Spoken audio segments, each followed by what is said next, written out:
It was supposed to be a harmless favor one night on my coworker's couch. Nothing scandalous, nothing memorable.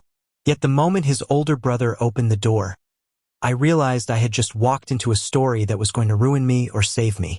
Maybe both. His name was Daniel. A lawyer, sharp as a blade, with that infuriating confidence that made you hate him and want him all at once. He didn't smile when we met. He didn't even nod. He just looked at me like I had trespassed into his carefully curated life. "Michael's not here," he said flatly, leaning on the doorframe, shirt half untucked like he'd been working late. I swallowed. "He said I could crash here tonight. My heater's broken, and you thought you'd just show up."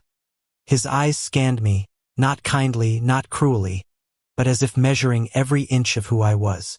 That was the moment I should have turned around, apologized, and left. But I didn't, because his gaze wasn't just cold, it was curious. I stepped inside. Michael, my coworker, was out of town for the weekend, which meant I was stranded in his apartment with his intimidating brother. The air was heavy, charged, like a storm waiting. Daniel barely spoke, just worked at the dining table with files spread across like a battlefield. I sat on the couch, scrolling through my phone, pretending to ignore him, pretending not to notice how his sleeves clung to his arms, how the city light painted his jawline in quiet gold. But the silence grew unbearable. "You always this warm and welcoming?" I asked, voice dripping with sarcasm before I could stop myself. His head lifted, slow, deliberate. That look again. "You always this reckless with strangers' homes?" Strangers. The word stung more than it should have. I wanted to bite back, but something in his eyes, something tired, something lonely pulled me in. And for the first time, I wondered if his hostility wasn't really about me at all. The first night was sleepless. Not because of the couch, not because of the city noise, but because I kept hearing him pacing the hallway, muttering under his breath about cases, clients, life. He carried his weight like a man who had forgotten what softness was. By morning, the walls had cracked just a little. He made coffee, didn't offer it, but left the second mug close enough for me to take. "Thanks," I said softly. He didn't respond, but I saw the corner of his mouth twitch, almost like a smile. Almost. I should tell you now, I wasn't looking for trouble. My life was simple, predictable. 9 to 5 at the firm, a few friends, Friday nights wasted on bad movies and takeout. I wasn't reckless. I wasn't bold. But something about Daniel made me want to be. Started small. A brush of hands when we reached for the same mug. A shared laugh when the Wi-Fi went out and we sat in silence like idiots.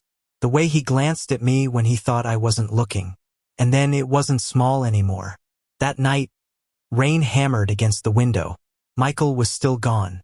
The apartment felt like it belonged only to us. I sat on the couch with a blanket, half asleep, when Daniel sat down across from me, a whiskey glass in his hand. "You're too comfortable here," he said. "Would you rather I sleep outside?" His smirk was fleeting. "Maybe." I laughed, and to my surprise, he laughed too. A deep, unguarded sound that made something in my chest ache. He leaned forward, elbows on his knees, staring into his glass. "You don't know me. You don't want to. Then show me," I whispered before I could stop myself. His eyes snapped up, locking onto mine. The air shifted. He wasn't just the cold lawyer anymore. He was a man unraveling, a man fighting something inside him, and for the first time I realized how dangerous this night could become. By the third day, there was no denying it, two were circling each other like magnets. His walls were high, but mine were weak. Every word, every glance, every accidental touch burned longer than it should. At dinner, he poured wine for us both. His hand brushed mine deliberately this time. "You ever think about consequences?" he asked suddenly. "Every day," I answered, "but not enough to stop me." He studied me, silent, searching. Then he set his glass down and leaned back, his voice low. "You're trouble." I smiled. "So are you." The first time he touched Miral I touched might wasn't fireworks or explosions. It was quiet, gentle, almost shy. His fingers lingered on my wrist as I reached for the remote. He didn't pull away, and neither did I. For a moment, the world disappeared. Just two men in the dim glow of a living room, hearts racing, afraid and alive all at once. He leaned closer. I thought he might kiss me. I thought I might let him. But then he pulled back, jaw tight. This is a mistake. My chest clenched. Then why does it feel like the only thing that's right? He didn't answer. He just walked away, leaving me in the silence, drowning in everything we hadn't said. What I didn't know then was that Daniel's life was a labyrinth of secrets, cases that bled into personal vendettas, a reputation built on ruthlessness, a heart buried so deep even he couldn't find it. But that night, when he stood in the doorway to my makeshift bed, watching me like I was the first person who had ever seen him, I knew one thing for certain: this wasn't over. Not by a long shot. Daniel didn't kiss me that night, but the way his eyes lingered on me was enough to haunt my sleep.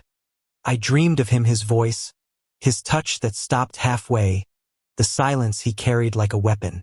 When I woke, the ache in my chest told me I wasn't imagining it anymore. The truth was simple. I wanted him. And the truth was cruel. He didn't want me. The storm outside passed, but the one inside us didn't. Daniel tried to distance himself, burying himself in his work, stacking files on the table like walls. I tried to keep my head down, reminding myself this was only temporary, just a weekend stay. But the more I tried to ignore him, the more impossible it became. Because every time he walked by, the air shifted. Every time his hand brushed mine, even accidentally, my pulse raced. Every time he spoke my name, it sounded like a confession he didn't mean to make. And then, on the fourth night, everything broke. It started with an argument, something stupid, something small. I had left a glass on his case files. He snapped, sharp and cold, telling me I didn't understand boundaries, that I didn't belong here. The words cut deep. I fired back, accusing him of being too scared to feel anything real, too busy hiding behind rules and consequences. He froze. His jaw tightened, eyes darkening, but not with anger, something deeper, more dangerous. You think I don't feel? His voice was low, trembling with restrained rage. Then prove it, I whispered. For a long moment, we stood there, the city lights flickering against the rain-streaked windows, silence pressing down like a weight.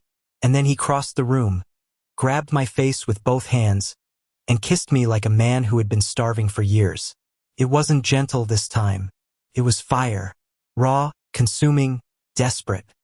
His lips crushed mine, his breath hot, his hands trembling as if he hated himself for every second of it but couldn't stop. And I didn't want him to stop. I kissed him back with everything I had, every ounce of longing that had built between us spilling out in that moment. My fingers tangled in his shirt, pulling him closer, until there was no space left between us. No air, no hesitation. When we finally broke apart, gasping, his forehead rested against mine. His voice cracked when he spoke. This is dangerous. Then let it be, I breathed. And for once, he didn't walk away. The hours that followed blurred into something neither of us could name. Not love, not yet, but not lust either. It was something fragile, something rare, a secret blooming in the dark.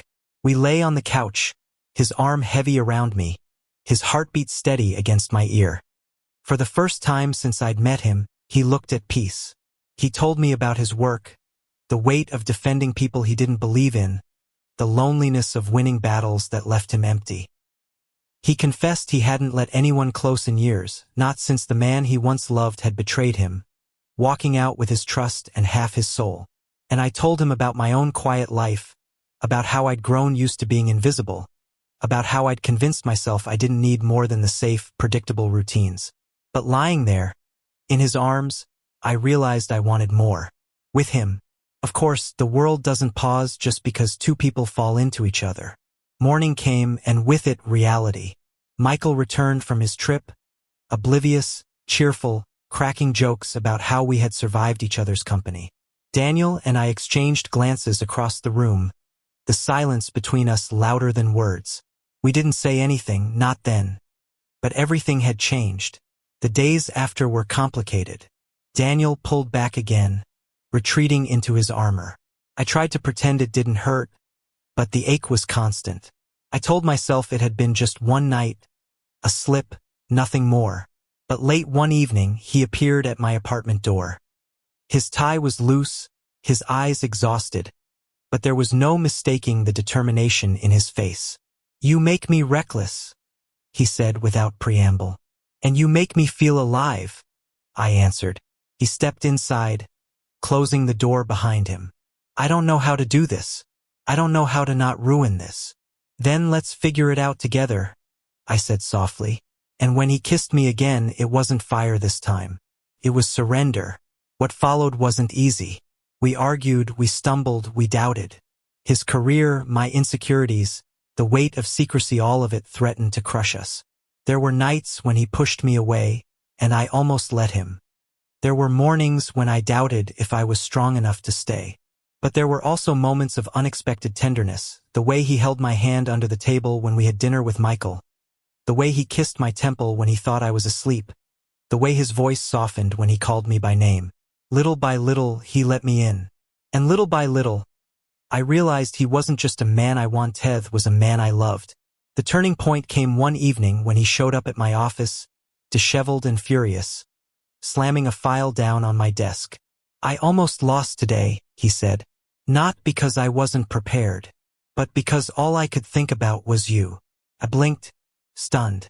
"Daniel, no, listen." His voice cracked. "I've been running from this. From you. Because I'm scared. But I can't anymore. You're in my head, my chest, everywhere. And if I keep pretending otherwise, I'll lose the only thing that's ever made me feel whole." My throat tightened. For a moment, I couldn't breathe. "Then don't run," I whispered. "Stay." And when he kissed me in that office under the harsh fluorescent lights, it was the kind of kiss that rewrote every rule he had ever lived by. Months later, on a quiet Sunday morning, we sat together on his balcony, coffee mugs in hand, the city stretching out before us. Michael had long since figured it out, teasing us mercilessly, but ultimately supportive. Daniel looked at me, softer now than I had ever seen him, his arm draped casually over my shoulder. "You know," he murmured, "letting you stay that night was the worst decision I ever made." I raised an eyebrow, smirking. "Oh yeah." He leaned down, brushing his lips against mine. "And the best." The world was still messy, unpredictable, full of battles we hadn't yet fought.